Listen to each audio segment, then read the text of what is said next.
Hi friends, আমি নিকি। আজকে আমি আমাদের সাজেক ভ্যালিতে যাওয়ার এই সুন্দর জার্নিটার একটি ছোট্ট ব্লগ শেয়ার করব। আসলে আমার ব্লগ করার কোনো ইন্টেনশন ছিল না। আমি ভেবেছিলাম জাস্ট এই ছোট ছোট ভিডিওগুলো দিয়ে র্যান্ডম একটা ভিডিও বানাবো, কিন্তু এখন মনে হচ্ছে ব্লগ করলেই বেটার হবে। তো দেখো, আমরা ব্যাগপত্র নিয়ে পুরোপুরিভাবে তৈরি সাজেকের উদ্দেশ্যে যাওয়ার জন্য। সো আমরা রেডি হয়ে প্রথমেই গিয়েছিলাম রামকৃষ্ণ মিশন আশ্রমে। গিয়ে ওখানে সবাই ওয়েট করছিলাম বাসের জন্য। আমরা বাস নিয়েছিলাম কারণ আমরা অনেক মানুষ ছিলাম, প্রায় অনেক মানুষ থাকার কারণে প্রাইভেট কার করে সকলে মিলে যাওয়াটা পসিবল ছিল না বলে বাস নিয়েছিলাম। বাস আসতে দেরি হচ্ছিল বলে আমি আর গুঞ্জন মিশন আশ্রমে ঢুকে ঠাকুরকে দূর থেকেই প্রণাম করে নিলাম। দেন বাইরে এসে কতক্ষণ ওয়েট করতে হয়েছে, তারপরেই কিছুক্ষণের মধ্যে বাস চলে এসেছে। এই বাস করে আর কি প্রথমে আমরা ঢাকা যাব, দেন ঢাকার থেকে আরেকটা বাস করে আমরা খাগড়াছড়িতে যাব। খাগড়াছড়ির থেকে দেন সাজেকে যেতে হবে। সো এই বাসে আমরা উঠে পড়লাম। আসলে আমরা সবাই যেখানেই যাই না কেন হাসি মজা ঠাট্টা এগুলো সবসময় চলতে থাকে। এইবারও তার কোনো বিকল্প হয়নি। এই বাস থেকেই আমাদের শুরু হয়ে গেছে হাসি মজা ঠাট্টা। এগুলো করতে করতেই আমরা চলে গেলাম ঢাকায় আমরা দ্রুতই চলে গেছিলাম, কারণ ওই দিন ঢাকার রাস্তায় বা নারায়ণগঞ্জের রাস্তায় কোনো জ্যাম তেমন ছিল না, যার কারণে দ্রুতই চলে গেছিলাম ঢাকায় গিয়ে আমাদের বেশ খানিকক্ষণ ওয়েট করতে হয়েছিল পরের বাসের জন্য, যেই বাসটা খাগড়াছড়িতে যাবে। তো এই তো দেখো আমি ভিডিও বানাচ্ছি। তারপর দেখতে দেখতে আমাদের বাস চলে আসলো। আমরা সবাই বাসে ওঠার জন্য লাগেজ নিয়ে তৈরি হচ্ছিলাম। তো গিয়ে লাগেজ টাকেজ সব কিছু বাসে ঢোকানোর পর আমরাও নিজেরা বাসে উঠে পড়লাম। আসলে তখন একটা অন্যরকম মজা লাগছিল, অন্যরকম আনন্দ লাগছিল সাজেক, কারণ সাজেক কখনো আমি যাইনি, কিন্তু সাজেকের যে ভিউ সব কিছু মানে আগেই যেহেতু মোবাইলে সব কিছু দেখেই গিয়েছি, অনেকটাই এক্সাইটেড লাগছিল। শুধু আমি না, সবাই এক্সাইটেড ছিল আসলে। তো এই দেখতে দেখতে বাস ছেড়ে দিল। আমাদের গাড়িটা একবারে খাগড়াছড়ি F&F রেস্টুরেন্টের সামনে এসে দাঁড় করিয়েছিল। ওইখানেই আমরা সবাই রেস্ট নিচ্ছিলাম।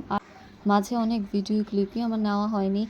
যেই গাড়িটা ঢাকা থেকে খাগড়াছড়ির উদ্দেশ্যে ছেড়েছিল সেই গাড়িটা কুমিল্লায় একটা ব্রেক দিয়েছিল। কুমিল্লা গ্রিন ভিউ হোটেলে একটা ব্রেক দিয়েছিল 30 মিনিটের। তো ওখানে ওই ব্রেকের ভিডিও আমার করা হয়নি, কারণ আমার ইন্টেনশন ছিল না আমি ব্লগ করব। F&F রেস্টুরেন্টের সামনে গাড়িটা ভোরের দিকে ভোর 5টা সামথিংয়ের মধ্যে দাঁড় করিয়েছিল। আমার ঠিক টাইমটা মনে নেই, তখনও আমার ভিডিও করা হয়নি। তো যাই হোক, এই রেস্টুরেন্টে আমরা রেস্ট নিয়ে খাওয়া দাওয়া করে এই গাড়ি করে এখন রওনা দেব সাজেকের উদ্দেশ্যে।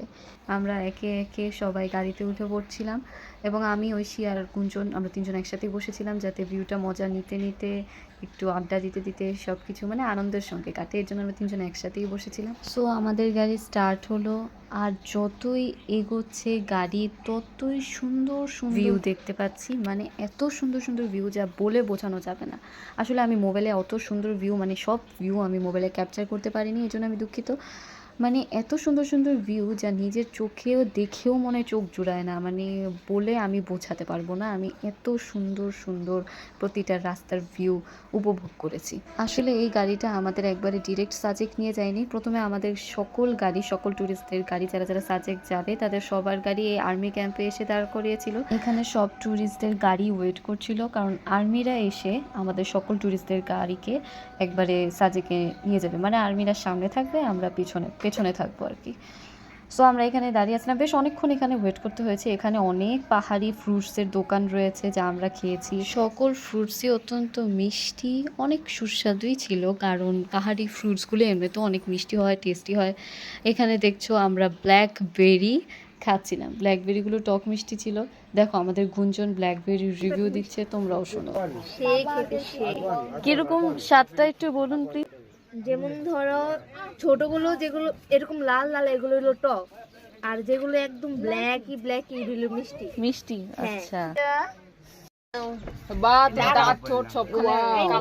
তারপরে একে একে কাকু আঙ্কেলরা সবাই অনেক ফ্রুটস নিয়ে আসছিল, এগুলো খাচ্ছিলাম। তারপর আমরা নিচেও নেমেছিলাম, এতক্ষণ গাড়িতে বসে আছিলাম। আর্মিদের আসতে অনেকটা দেরি হচ্ছিল বলে তো আমরা এতক্ষণ গাড়িতে বসেই আছিলাম। তো আমরা ভাবলাম নিচে নামি। এই নিচে নেমে দেখো আন্টিরা কি করছে, দৌড়ে দৌড়ে দৌড়ে মজা করছে, পুরো বাচ্চা হয়ে গেছে। আসলে এগুলি অনেক মজা লাগে। তো আমাদের এই জায়গাটাতে এই দেখো ট্যুরিস্টদের ছবি তোলার জন্য কত সুন্দর জায়গা করে দিয়েছে। আমরাও একটু ছবি তুলেছিলাম, অবশ্যই না ছবি তুললে কি হয় বলো। তো বেশ অনেকক্ষণ পরেই আর্মি এসেছে, এসে আমাদের সব ট্যুরিস্টদের গাড়িকে নিয়ে গেছে। মানে আর্মিটার সামনে ছিল, আমাদের সব ট্যুরিস্টদের গাড়িগুলো ছিল পিছনে। তো এভাবে পাহাড়ের উঁচু নিচু সৌন্দর্য দেখতে দেখতে দেখতে আমরা চলে আসলাম আমাদের রিসোর্টে। আমাদের রিসোর্টের নাম মেঘাদ্রি ইকো রিসোর্ট। দেখো আমরা আমাদের রিসোর্টে এসেছি, এসে পড়লাম। আসলে আমি রিসোর্টের ভিতরের ভিউটা আমি মোবাইলে ভিডিও করিনি, না হলে আমার যদি ইন্টেনশন থাকতো ব্লগ করব তাহলে অবশ্যই ভিডিও করতাম। তো আমরা রিসোর্টে এসে ফ্রেশ হতেই দেখি কি সুন্দর বাতাস দিয়ে, মিষ্টি বাতাস, পাতা উঠছে, বাতাস দিয়ে কি সুন্দর ঝড় আসার, বৃষ্টি আসার পূর্বাভাস। মানে এটা দেখলেই মনটা জুড়িয়ে যায়।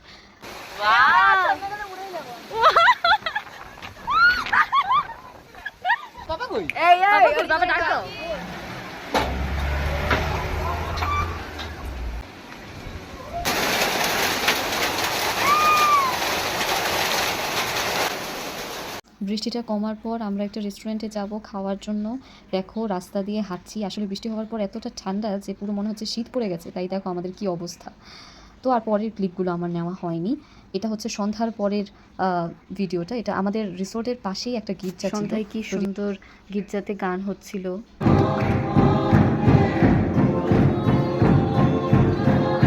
তারপর এটা হচ্ছে একেবারে রাতের ভিডিও, মানে যখন আমরা রাতে ডিনার করার জন্য গেছিলাম। এই রেস্টুরেন্টটাতেই আমরা খেয়েছি, যতদিন আছিলাম এই রেস্টুরেন্টটাতেই আমরা খেয়েছি, জুম মুভি রেস্টুরেন্ট। তারপরে এই রেস্টুরেন্টের ভিতরে গান বাজনা আয়োজন করা হয়েছিল, দেখো তোমরাও।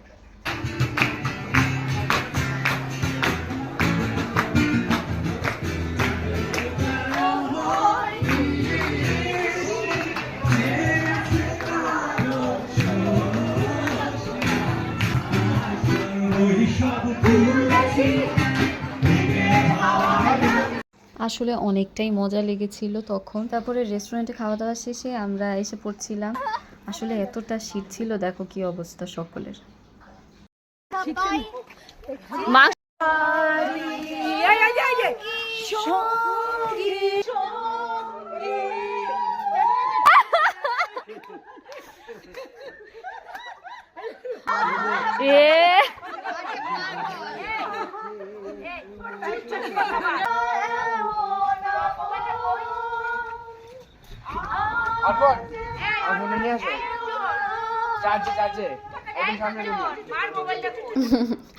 দেখেছো, এরকম করেই আমরা মজা করে ওই দিনের রাতটা কাটিয়েছিলাম। তো আজকের ব্লগটা এতটুকুই ছিল, জানি একটু বড় হয়ে গেছে, কিন্তু স্মৃতি হিসেবে ব্লগটা করে রেখে দিলাম। আজকের ব্লগটা এতটুকুই। ধন্যবাদ সকলকে।